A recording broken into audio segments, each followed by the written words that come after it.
Que a boa mão de Deus esteja com você. Sou o professor Rogério de Souza, junto com o Instituto Supera.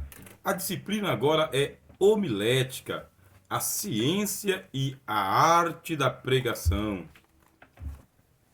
Vamos convir. Jesus, ele chamou seus apóstolos antes de subir aos céus, e ele, no Evangelho de Marcos, ele disse: Ide por todo mundo e pregai o Evangelho a toda a criatura. Lá no Evangelho de Mateus, ele diz: ensinando-as a guardar tudo quanto vos tenho mandado. Pregação e ensino são as duas dimensões da palavra de Deus, de nós para as pessoas, de Deus para nós. Como nós já estudamos sobre didática, quer dizer, o ministério do ensino, agora nós estamos estudando homilética, o ministério da pregação. E você pode ser um pregador e uma pregadora fortuitamente, quando lhe surgir uma oportunidade. Ou então, você pode ser vocacionado e vocacionada para se tornar um pregador e uma pregadora itinerante, que ministra a palavra de Deus a qualquer auditório, em qualquer situação, em qualquer lugar.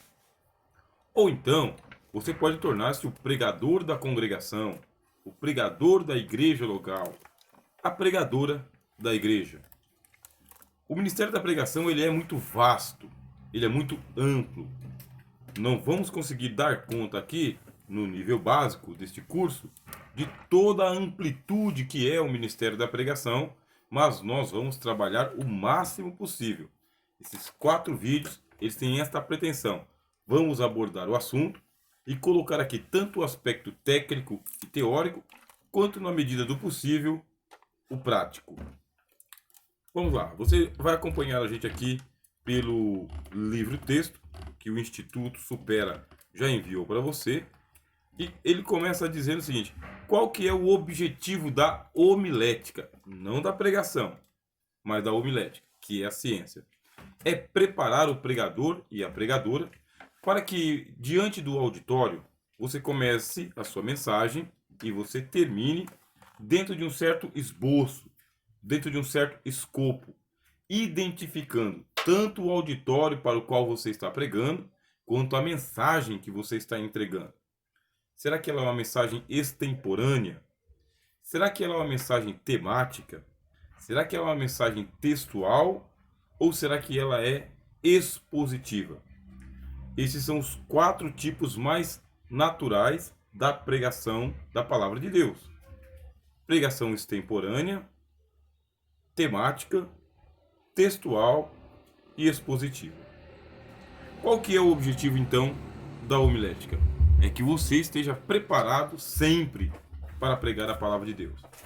É muito comum, quando nós aceitamos a fé, que as pessoas que estão na liderança nos deem oportunidade para que a gente dê uma saudação. Significa o quê? Que ali naquele período de 5 a 7 minutos, a gente vai abrir um texto, trazer uma saudação para a congregação, para a igreja, para os que estão presentes ali, fazer uma breve explanação de um texto bíblico e depois devolver a oportunidade. Essa saudação, ela não é a pregação em si. Mas por que as lideranças fazem isso? Justamente para nos iniciar no ministério da pregação.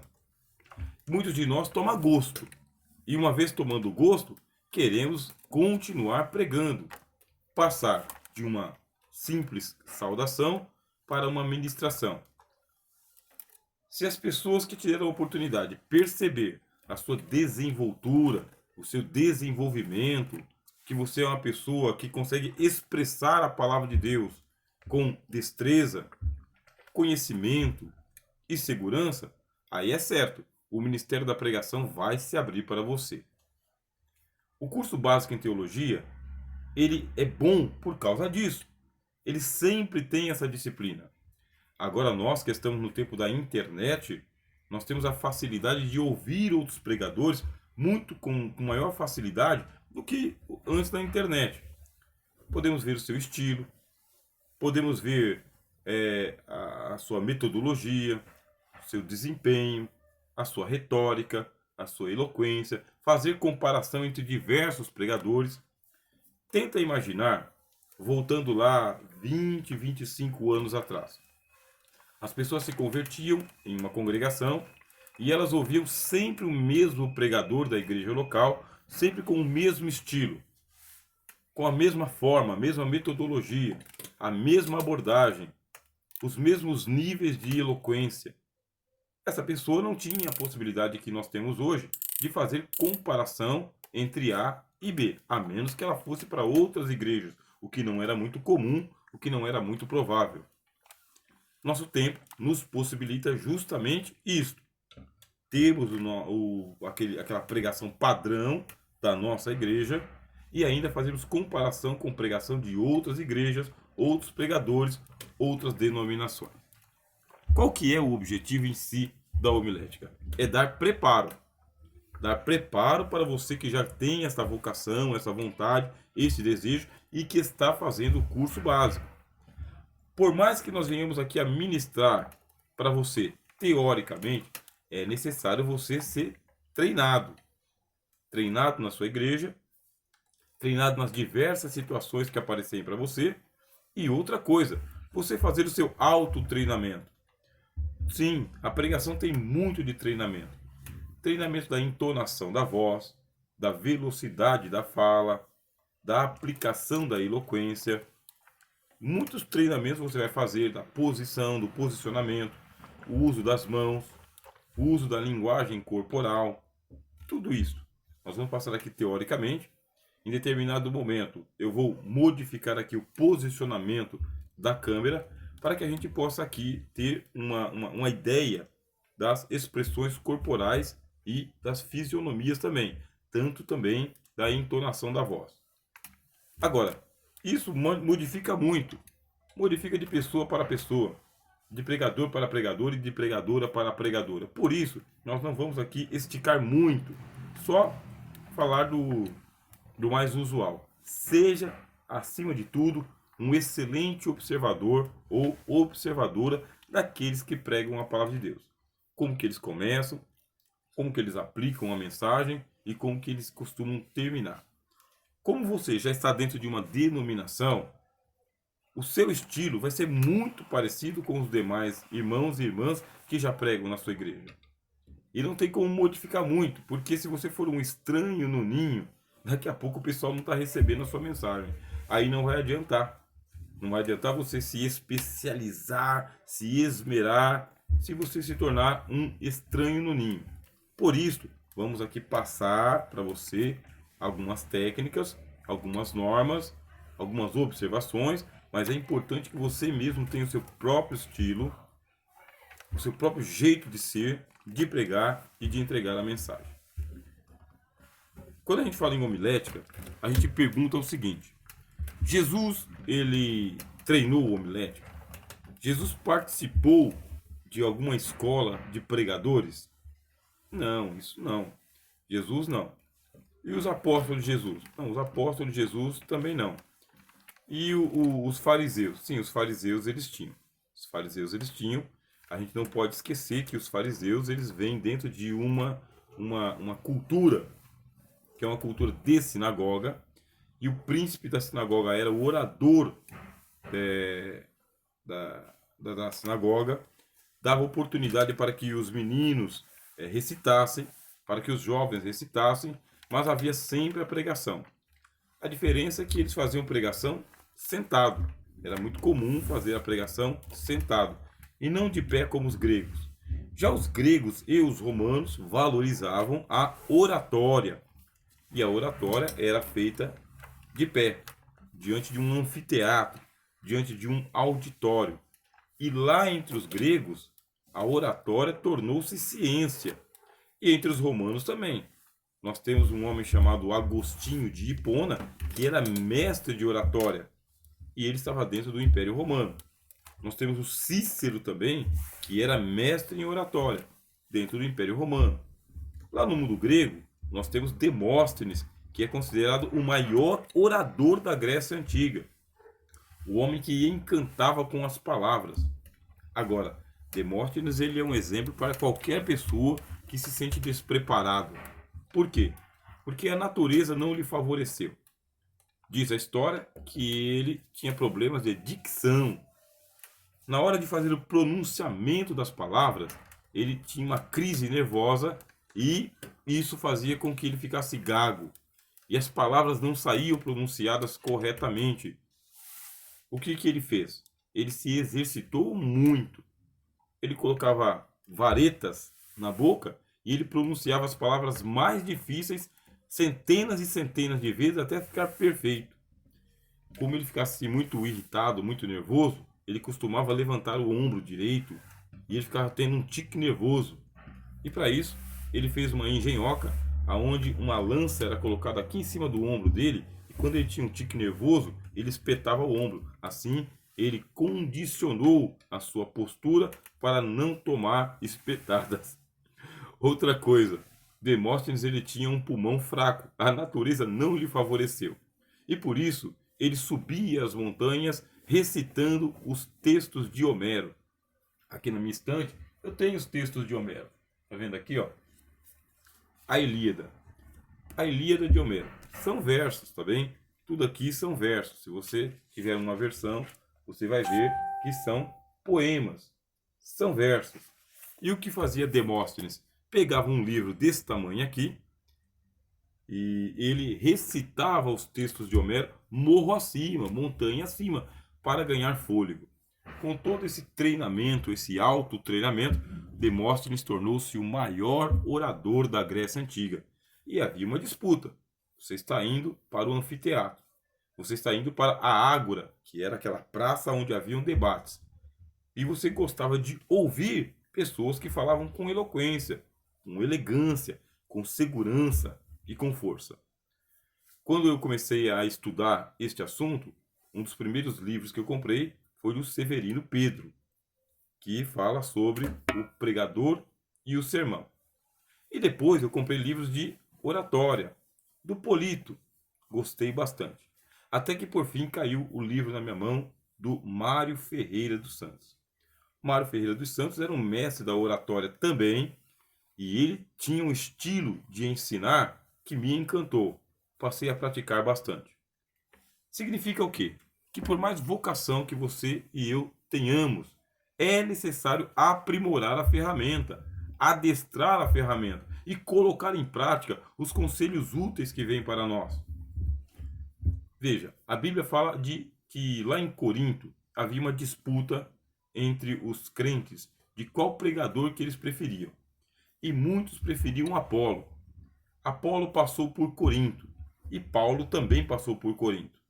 E muitos dos coríntios, eles preferiam ouvir Apolo. Até o nome do pregador é um nome imponente. É o nome de um deus da Grécia Antiga. E ele falava com muita eloquência, muito convencimento. Ele impressionou, inclusive, Áquila e Priscila, que eram amigos de Paulo. Ouviram Apolo pregando. A Bíblia diz que ele falava com tanta veemência, com tanta eloquência, com tanta graça, que ele convencia os seus ouvintes. E olha que Apolo não era cristão ainda. Ele não conhecia acertadamente sobre o Evangelho. Qual que era a base da pregação de Apolo? O ministério de João. Ele conhecia a doutrina de João Batista. E olha, João Batista, ele era um gigantesco pregador. Você pensa em João Batista. O homem tinha uma energia de pregar no deserto. Ele é a voz do que clama no deserto. E a Bíblia diz que pessoas vinham de todas as adjacências do Jordão para ouvirem a pregação de João e eram convencidos a serem batizados no Jordão. Milhares e milhares de pessoas. João Batista era pregador. E Apolo também era pregador. Pregava a mensagem de João Batista com eloquência, com graça, com veemência, com virtude e com muita convicção. Encantou os ouvidos de Priscila e Áquila, que também eram pregadores e já tinham ouvido Paulo pregar. Eles convenceram Apolo acerca do Senhor Jesus. E Apolo se deixou batizar e agora começou a anunciar o Evangelho. Quando Paulo chegou em Corinto, ele teve dificuldades, porque o estilo que ele pregava era um estilo mais judaico, mais prosaico, mais dialógico. Tem diferença. Tem diferença entre você pregar dialogando com o auditório, explanando, uma coisa mais rabínica, e outra é a maneira do orador, do eloquente, como o Demóstenes. O estilo de Apolo encantava, e o de Paulo nem tanto assim comparado com o de Apolo. E por isso houve divisão entre os crentes de Corinto. Demorou para o apóstolo Paulo ser aceito em Corinto. Você pode ler Atos dos Apóstolos, capítulo 18. Demorou para ele converter as pessoas em Corinto. Demorou. E muitos não se converteram pelo apóstolo Paulo, e sim pela eloquência de Apolo. A gente sabe muito bem que Paulo também era pregador, mas o estilo dele era prosaico, isto é, proseando, conversando, dialogando no estilo judeu. Depois é que ele foi melhorando, depois é que ele foi se modificando, mas foi muito difícil. Apolo não passou por isso. Quero que você se compare. Compare aos pregadores mais novos, compare-se a si mesmo e compare-se aos pregadores mais experientes. Compare-se a si mesmo antes, agora e o que pode acontecer se você aplicar tudo aquilo que nós vamos ensinar para você aqui na matéria de homilética. Compare. E compare também você com outros pregadores. Essa comparação não é para saber se você é melhor ou não que os outros, mas se o estilo, o domínio da matéria, o envolvimento com o auditório, se ele está aprimorado ou se tem deficiências que devem ser melhoradas e precisam ser melhoradas. Você tem que ser bastante exigente com você para poder aplicar tudo quanto você aprender aqui. Do contrário, vai ser uma disciplina dentro do currículo do curso básico que você vai só passar por cima. Não tem problema algum. Isso aí é uma coisa sua. Não é o instituto quem está dizendo isso para você. Não é o professor Rogério que está dizendo isso para você. Vai de você. Você pode melhorar essa ferramenta ou não, deixar apenas como um componente do currículo. Fato é, o Senhor Jesus, os apóstolos, o Apolo, o João Batista, eles não frequentavam escolas de homilética, embora que os fariseus, sim. Até que acaba a era dos apóstolos, aí surgem os pregadores gregos, os chamados pais da igreja, e esses homens eles valorizam bastante a retórica, bastante a oratória. A palavra de Deus está fora da Palestina, está alcançando cidades romanas, províncias greco-romanas. Os gregos querem ouvir a pregação com eloquência. Os romanos estão acostumados com a oratória, com convencimento por argumentos. E aí a igreja, ela abraça de uma vez por todas o treinamento dos pregadores para pregarem com inteligência, eloquência, elegância, convicção, por meio da homília, isto é, escrevendo os sermões. Quando você escreve uma peça de oratória, a gente costuma dizer que você está num ambiente que é profano. O que é um ambiente profano? É aquele que não é direcionado para a religião cristã, para a igreja. Não é profano porque ele é antibíblico. Não é profano porque ele é pecaminoso. Ele é profano por causa que ele é feito para as coisas seculares, as coisas comuns desta vida. Quando nós vamos fazer a mesma peça de oratória voltada para crentes, para cristãos, para tratar a doutrina de Cristo, aí nós chamamos de homília. E aquele que prega é um homiliasta. Qual é a diferença entre a pregação e a homília? É porque a homília ela é escrita. O sermão ele é todo escrito. E o que faz o homiliasta? Lê a peça de oratória, lê o sermão. Isso não acontecia com João Batista, com Jesus, com Paulo, com Apolo. Por quê? Porque eles pregavam extemporaneamente. O que é pregar extemporaneamente? É pregar de coração. É pregar conforme o conhecimento prévio que você já tem de Deus, de Jesus, do Espírito Santo, da Escritura, Antigo e Velho Testamento. Você pega o livro santo, meu, em mãos, e o livro santo para você não é um gibi, não é uma anedota. Você pega o livro santo e você medita nele, você lê bastante. Quando chega a hora de você falar a palavra de Deus, fala de coração, fala de cor. Isso aí é uma pregação extemporânea. O que significa extemporânea? De improviso? Não é só de improviso, mas é uma pregação falada livremente. Você cita um texto aqui, cita um versículo ali, cita uma experiência a acolá, mas você não segue linearmente um esboço. Você não preparou o sermão de antemão. Você não meditou naquele texto antes e esboçou. Por isso, é uma pregação extemporânea, de coração, de cor, livremente. Não tem um tempo prévio, 15, 20 ou 30 minutos. Você vai falando conforme vem na sua consciência e na sua memória e também de acordo com o seu repertório. O que é o repertório? É a quantidade de conhecimento que você tem de um assunto e como que você tem um vocabulário para expressar este assunto. Isso é o repertório. Quer dizer, a pregação extemporânea, ela vai se apoiar no seu repertório, na sua quantidade de conhecimento e também as palavras que você usa para pregar. A homília, ela é de outra categoria. Ela não é uma pregação extemporânea. Ela é uma pregação que ela é muito bem estudada e ela vai ser ali grafada, escrita. E depois você vai ler e reler aquele sermão que você escreveu, ler e reler aquele sermão que você escreveu para melhorar os argumentos, para melhorar as frases, para enxugar ele, para colocar em uma linguagem que você consiga ler e o auditório entender.